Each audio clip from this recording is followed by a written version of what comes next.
Oi, tudo bem com vocês?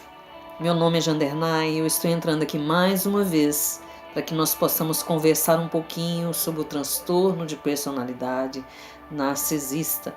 Mas antes disso, meu querido, minha querida, vocês que nos acompanham aí, não se esqueçam de estar comentando nos vídeos. Não se esqueçam também de estar compartilhando o conteúdo que nós postamos aqui, geralmente toda segunda, quarta e sexta. Eu estou tentando alinhar esses dias aqui, mas eu vou conseguir alinhar, voltar a fazer os vídeos nos dias certos.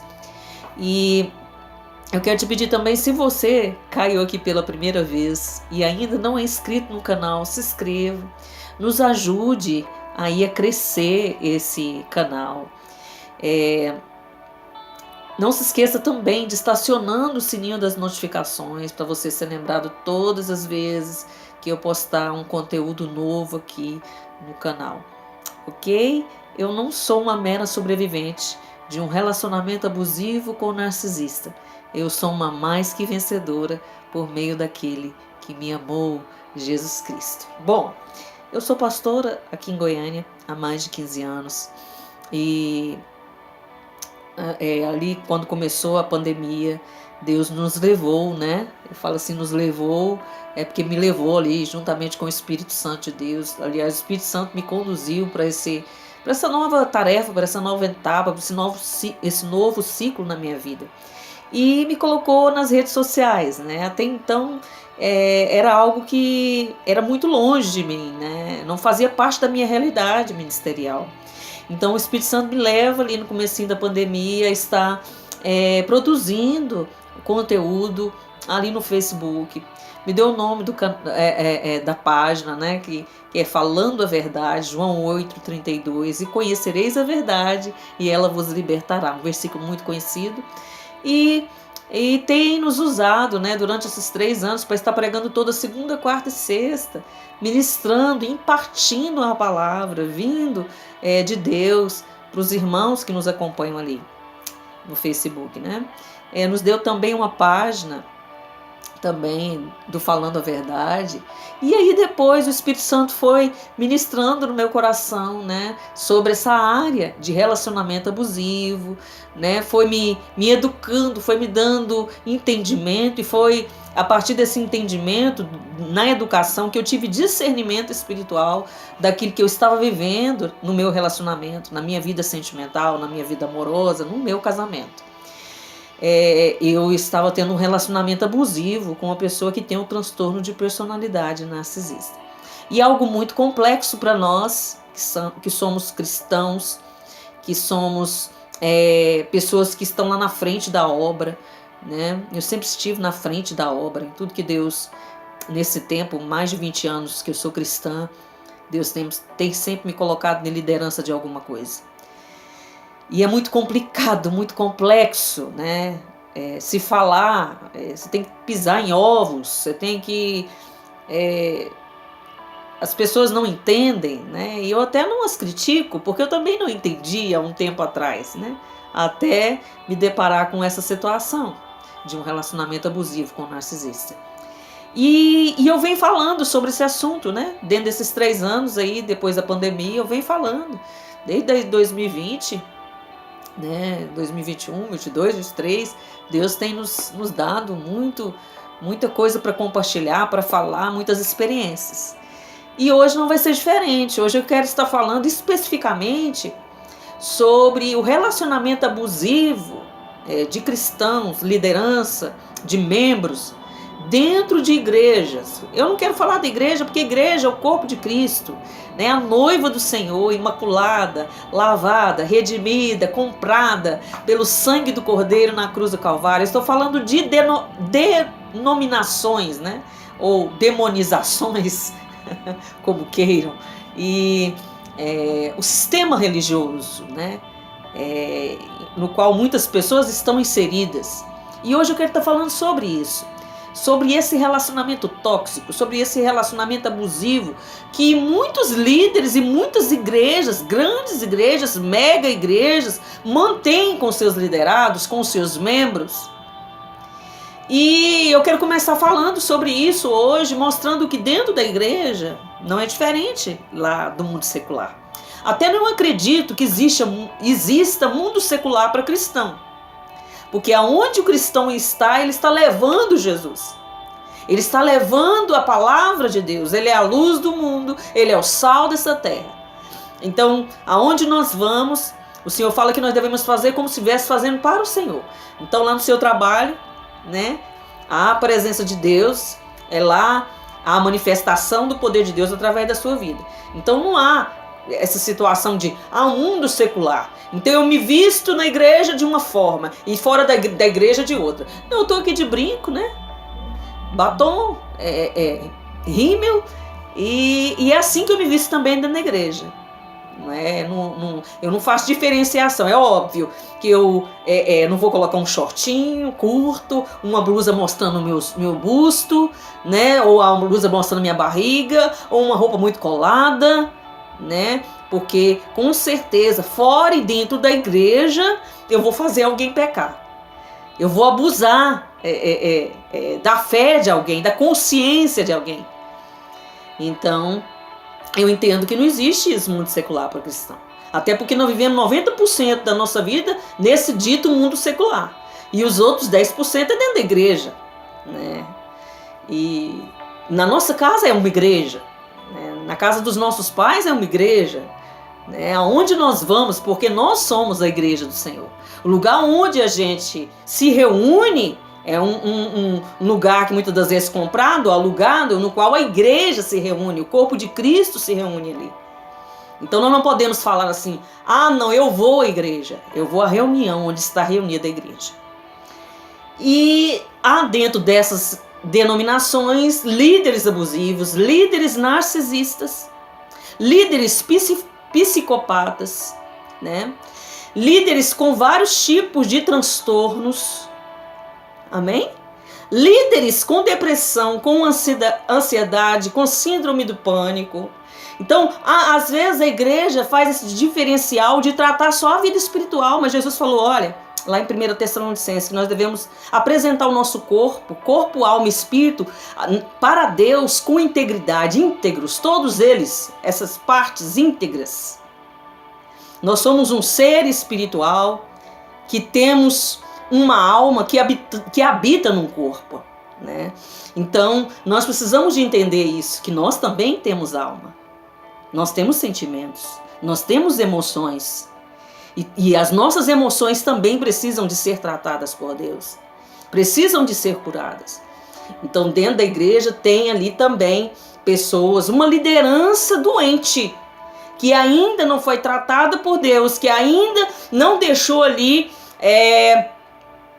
não desceram na olaria de Deus ainda não receberam o humus do Espírito Santo, que é a humilhação, né? Não passaram pela humilhação da vida, né? Para amadurecer, para crescer, para entender o próximo. E isso eu estou falando de experiência própria. Porque eu não tenho nenhum problema em chegar aqui para você e desfalar alguma coisa que eu falei de errado para você. Eu não tenho nenhum problema em chegar aqui para você e pedir perdão por alguma mensagem que hoje eu não acredito mais, por alguma atitude que eu tomei no passado e hoje eu não posso tomar mais. Então, dentro desse nicho, né, no qual tem esse relacionamento abusivo, dentro dessas denominações, existe aquele discurso da paternidade, né, que eu acredito na paternidade. Né, que Deus vai usar homens e mulheres aqui na terra para nos abençoar, para nos destravar. Mas eu creio que Pai é Deus, sabe? Nosso Pai é Deus. E essa paternidade que eles tentam colocar no nosso coração, nos exigindo que nós até venhamos chamar eles de pai. Eu já pertenci a uma igreja no qual tinha que chamar o pastor de pai e a pastora de mãe. Né? E era um relacionamento extremamente tóxico e abusivo. Hoje essa igreja está fechada por causa disso. Porque não tinha um entendimento do peso dessa palavra chamada paternidade. E então, pai e mãe espiritual, né? Para ficar bem claro, assim, bem narcisista, né? bem narcisista, fica bem narcisista essa situação. Porque na grande maioria dessas lideranças que primam por essa paternidade, em serem chamados ali, em querer tratar as pessoas, entre aspas, algumas delas como filhos e filhas, elas veem essas pessoas como coisas, como números. Não é assim que os narcisistas nos veem, como objeto? Outra situação é te dar ali muitas das vezes espaço, né? Te dar oportunidade para fazer algo na igreja e depois eles vão te cobrar por tudo isso. Principalmente quando você quer, de alguma forma, ali interpelar, é lógico, com educação, com sabedoria, né? Você não queira receber aquela palavra ali, sem olhar na palavra, na Bíblia e ver que aquilo lá está certo ou não, né? Porque muitos querem fazer descer aquilo que eles pregam, a visão que eles acreditam, goela abaixo dos membros, dos cristãos, das igrejas, das denominações. E por isso que existem muitos cristãos aí, apóstatas, que se apostataram da fé, porque foram seguir essa liderança doente, que também são homens e mulheres que se apostataram da sua fé. São narcisistas. Então essas pessoas primam ali muitas das vezes a te dar uma oportunidade, a te dar algo para você fazer da igreja, para te prender. Não para te impulsionar, não para te destravar, não para te usar ali como ferramenta para a igreja, para o crescimento da igreja, para a multiplicação da igreja. Não. Não vai usar os seus dons e talentos para isso. Vai usar os seus dons e talentos para lá na frente te cobrar. É assim que o narcisista faz. É assim que uma liderança doentia faz. Lá na frente eu te cobro, né? Isso lá vai ficar dentro da agenda, né? Ali, nesse ciclo abusivo, que uma hora esse pastor, essa liderança, essa pastora, esse bispo, esse apóstolo vai usar contra o membro, contra o líder, contra a pessoa que está debaixo da autoridade dele ou dela. Então ele vai dar espaço para isso, né? Para depois te cobrar, né? E tratam a igreja como se a igreja fosse uma empresa. É óbvio que é muito bom a gente usar ali para organização coisas da empresa, né? Eu vou organizar ali a contabilidade do dízimo, da oferta, né? Vou usar coisas que nós aprendemos sobre liderança financeira dentro da igreja, sabe? Para organizar, para a organização da igreja. Mas isso não significa que a igreja é uma empresa. A igreja é o corpo místico de Cristo. E outra situação, muitas das vezes vai te dar ali uma cesta básica, vai te ajudar financeiramente, né? E muitas das vezes vai usar isso para demonstrar bondade para outras pessoas, né? E até mesmo para você, vai te ganhar ali com aquela cesta básica. Eu acredito piamente na palavra de Deus. Jesus disse que a verdadeira religião é cuidar dos órfãos e das viúvas. E hoje nós não temos visto isso acontecer. Muitas das vezes a liderança doente, a liderança egoísta, narcisista, vai pegar aquele dinheiro que deve ser investido em abençoar a obra de Deus, não as paredes, só as paredes, né? Não só em colocar um templo físico bonito, mas abençoar os templos, né, que estão dentro da igreja. O corpo de Cristo que está ali reunido, né? E a palavra do Senhor diz que nós devemos cuidar primeiro dos de casa. Então muitas das vezes vai dar uma cesta lá fora, vai abençoar lá fora, e vai tirar selfie, e vai tirar foto, e vai postar no Instagram, e vai postar no Facebook, para mostrar que está fazendo algo para alguém. Isso não é uma demonstração de cuidado. Isso não é uma demonstração de generosidade. Isso não é uma demonstração de amor verdadeiramente pelas pessoas que você está liderando. Que essas pessoas estão liderando. Então, muitas das vezes, eles também vão nos dar ali o serviço, né? Vão mostrar que esse serviço que nós estamos fazendo, a obra que nós estamos fazendo, né? Um encargo, né? Que eu gosto de chamar de encargo, que a gente faz por amor. Mas o cargo, muitas das vezes, é nos dado. Sem até, muitas das vezes, você ter uma chamada para aquilo. E te dão a incumbência daquele cargo, ou daquele encargo, aquele serviço ali. E coloca aquilo para você como se fosse em primeiro lugar. Existe uma hierarquia, né? Cristo, né? A igreja e a família, né? Então, a igreja, quando eu falo igreja, as coisas da nossa devoção diária para Deus. E às vezes, muitas das vezes, nós estamos fazendo a obra para Deus, pensando que estamos fazendo para Deus, mas estamos fazendo para o homem, né?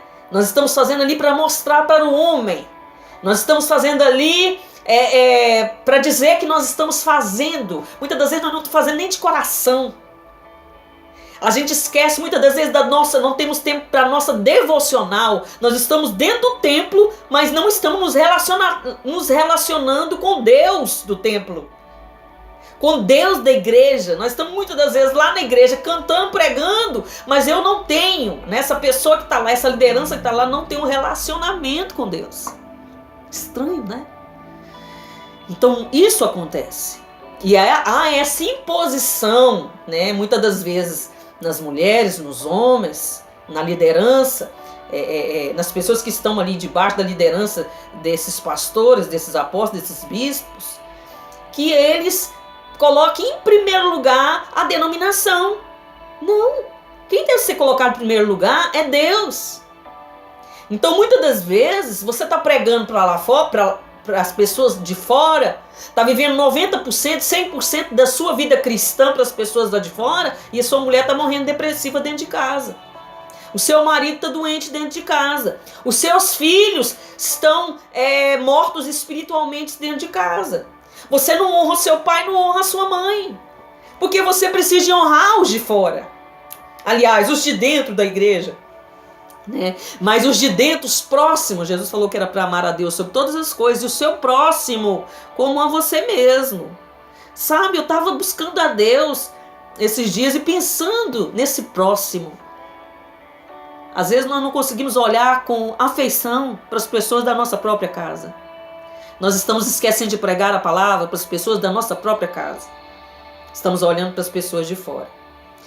Então, essas pessoas também vão prometer para nós tantas coisas que muitas das vezes nós nem pedimos, sabe? E tudo isso com o intuito de te cobrar lá na frente. Então, muitas das vezes eles vão nos colocar em cargos para nos usar como manobra no meio da liderança. Quantas vezes, olha, desde o começo da minha fé cristã, isso aconteceu comigo. Da minha liderança doente, né, me colocar para fazer algo, né, muitas das vezes, por ver que muitas das vezes eu tinha capacidade para fazer aquilo, mas tinha pessoas ali que estavam na expectativa de fazer aquilo que eu ia fazer, que eu estava sendo chamada para fazer. E aqueles irmãos ficavam com raiva de mim, ficavam entristecidos comigo. Então eu era só uma ferramenta de massa de manobra, sabe? Ou eu me colocava para consertar algo que eles deveriam consertar. E aí toda a igreja, ou aquelas pessoas que estavam ali comigo, ficavam com raiva de mim. Mas eu não tinha culpa. Quem tinha culpa é quem me colocou lá. Então muitas das vezes essa liderança doente, essa liderança narcisista vai se esquivar da situação. E muitas das vezes vai falar assim, olha, não é assim não. Ah, você está pensando mal de ciclano, mas a gente sabe. Sabe, a gente tem uma leitura espiritual das pessoas. A gente sabe por que a pessoa está tendo aquele comportamento, porque ela está com ciúme, ela está com inveja, né? Ela está com raiva, ela está magoada. Porque a própria liderança fez com que isso acontecesse. Eles vão contar como você se comportou ou a atitude que você tomou, mas nunca vão contar o que eles fizeram. É ou não é? Ah, não, ciclana ficou nervosa, ciclana ficou triste, ciclano resolveu agora sair da igreja, não quer ficar mais nessa denominação, mas não conta o que aconteceu, por que essa pessoa está tomando essa atitude. Por que a pessoa ficou triste? Por que a pessoa ficou magoada? Por que a pessoa não voltou mais para a denominação? Por isso que existe tanto, eu não estou dando vazão para você não congregar. Eu estou te mostrando que várias situações, né? E no final eu vou te mostrar o que você tem que fazer, tá bom?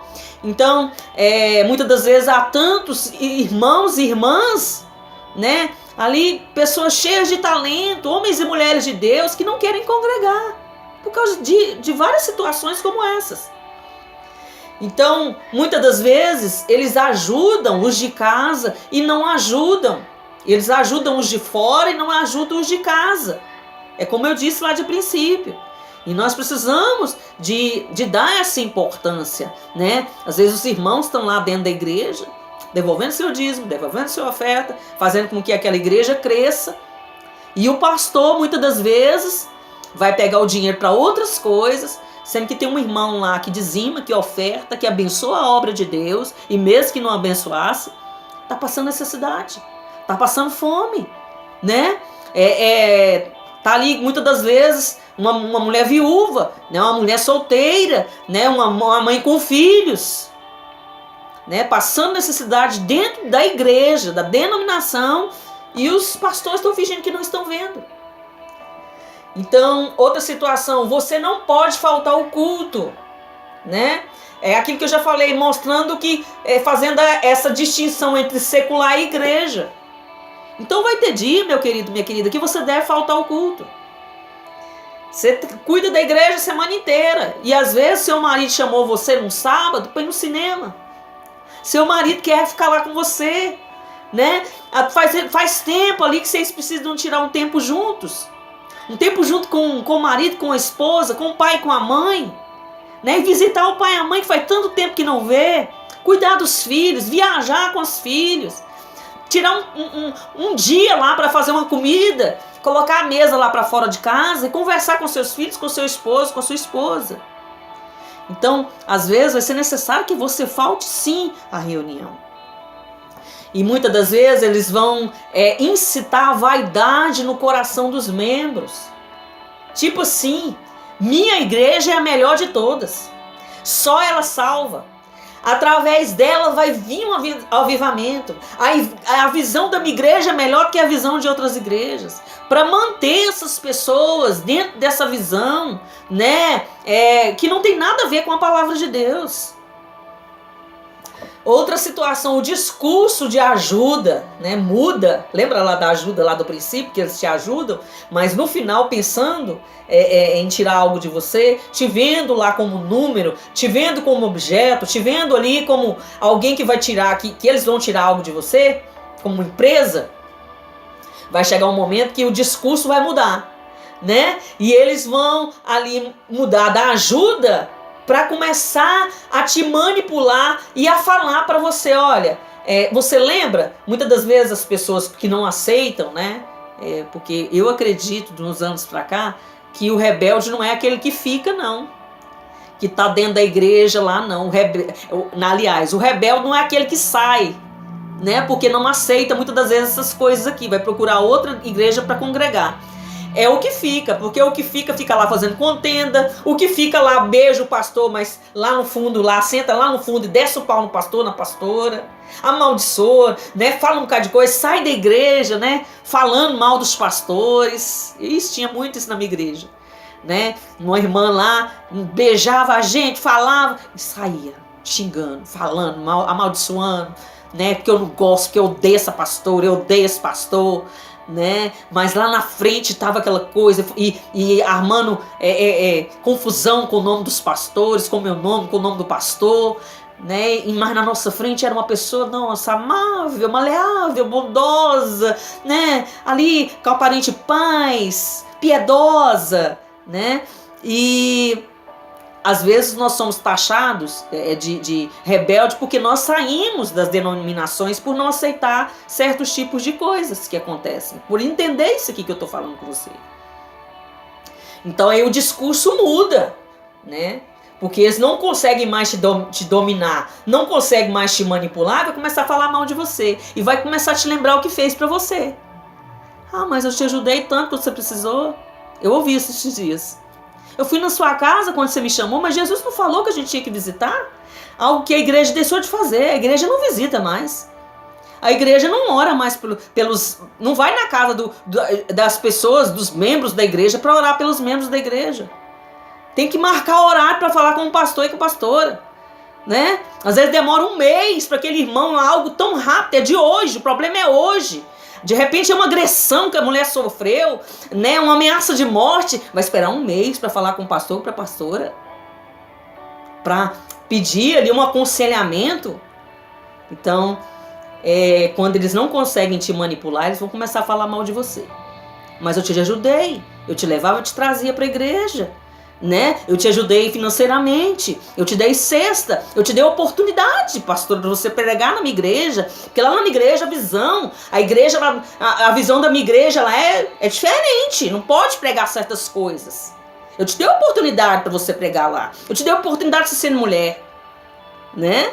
Então, muitas das vezes esse discurso de bondade, né, que o narcisista tem, que essa liderança doentia tem lá no princípio, quando você conhece ele, muda lá na frente. Quando você começa a enxergar as coisas, quando você começa a enxergar que você está sendo manipulada. E aí eles começam, né, a falar tudo aquilo que eles fizeram para nós, né?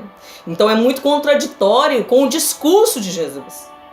Jesus fala completamente contrário, né? Que a gente deveria cuidar dos doentes, que a gente deveria orar pelos doentes, a gente deveria visitar, a gente deveria abençoar financeiramente. E muitas das vezes eles vão falar, né? Eu fiz tanto por você, né? É contraditório com o discurso do pai, porque o pai, nós somos pais, eu sou mãe. E lógico que eu não vou jogar na cara do meu filho, né, os 6 meses que eu dei para ele de mamar. Eu não vou jogar na cara do meu filho que eu cuidei dele até os 11 anos de idade, que eu deixei muitas noites sem dormir para cuidar dele. Eu não vou jogar isso na cara do meu filho, porque o narcisista faz isso. Ele faz, né, e fala para você, olha, eu fiz isso e isso para você. Então o discurso muda. E então eles também vão incitar, para me encerrar aqui, a idolatria nos seus membros, né? E vão colocar no coração daqueles liderados, no coração daqueles membros daquela igreja, que aquele pastor, aquela pastora é Deus, né? Eles estão acima de Deus dentro da igreja. Parece muito, né, com uma outra, né, denominação muito grande, no qual nós saímos dela lá no passado. E que houve lá, Martim Lutero veio protestando contra essa situação, de colocar homens acima de Deus. Então isso dentro das denominações, dentro das igrejas, ditas igrejas cristãs, dentro aí dessa liturgia demoníaca, né, no qual o homem é colocado acima de Deus, né? Ai, o meu pastor, a minha pastora, o profeta tal, o apóstolo, né? Beija meu anel, né? Então, né? Porque na mão do apóstolo, a roupa do apóstolo, não, porque a água consagrada que o apóstolo trouxe lá, o fio de cabelo do apóstolo, né? Eu não sei o que, da bispa, não sei quem, né? O perfume que a bispa tal, né, tá vendendo aí, é um perfume, nossa, a unção tá naquele perfume. Então eles vão te induzir sua mente com uma disfunção chamada cognitiva. O que significa isso? Você não consegue compreender o óbvio. Você não consegue compreender que você está passando por dentro de uma denominação totalmente abusiva, sabe, tóxica. Então eles vão colocar na sua cabeça, né, que você está dentro de um ministério, no qual esse ministério é um ministério tão de Deus, né, que esses pastores são tão de Deus que você não pode falar nada, que eles são ungidos de Deus, sabe? E eles, muitas das vezes, quando nós começamos a entender isso, eles vão começar a nos podar. Essas lideranças doentias, narcisistas, nos podam para quê? Para nos matar. Mas Jesus, quando ele podou alguma árvore, ele podou para que essa árvore crescesse e gerasse mais fruto. Então, meu querido, minha querida, a sua expectativa deve ser colocada em Deus, primeiro plano. Segundo, existe igreja de Deus sim. Existe igreja, denominação cheia do Espírito Santo de Deus. Existe denominação bíblica. Então não fique na igreja perto da sua casa. Ah, não, porque é perto da minha casa. Não fique numa denominação, mesmo que seja longe, mas que seja uma denominação bíblica, que cumpra os requisitos. É lógico que não existe uma igreja aqui nessa terra perfeita. A igreja perfeita é lá no céu, onde toda igreja, né, aqui do mundo vai se reunir lá. É uma igreja imaculada, limpa, perfeita, onde não vai haver choro, onde não vai haver tristeza, onde não vai haver mágoa, competição, né? Essa igreja não é aqui, essa igreja é lá. É uma igreja onde o joio ainda está, é aqui. Lá não vai ter joio, lá não vai ter cisterna rota, sabe? Lá não vai ter inimigos de Cristo. Vão ter homens e mulheres redimidas, sabe? Homens e mulheres salvas pelo Senhor. Então, você pode sim. E outra coisa, não coloque expectativa em homens, porque homens são decepcionantes. Eu já decepcionei tanta gente. Meu Deus, como eu já fiz bobeira. Como eu já coloquei em primeiro plano a visão. Como eu já interferi na vida das pessoas. Com quem, né, que é algo também abusivo, que a gente muitas das vezes faz. Porque não pode visitar outra igreja, não pode escutar uma pregação. É lógico que a gente vai instruir a igreja vai entender ela mesma por si própria, vai entender que aquela visão, vai entender que aquela pregação, vai entender que aquele profeta não está falando da parte de Deus, né? Vai entender que aquele lugar é uma roda de escarnecedores e não vai fazer, não vai ir, sabe? E você vai entender que você é uma pessoa decepcionante. Nós somos pessoas decepcionantes. Só quem não nos decepciona é Deus. A única pessoa que nunca vai nos decepcionar. A única pessoa que não vai nos expulsar da igreja. É a única pessoa que não vai nos abandonar quando nós precisamos. É a única pessoa, eu falo pessoa porque é a pessoa do Senhor Jesus, né? A pessoa do Espírito Santo.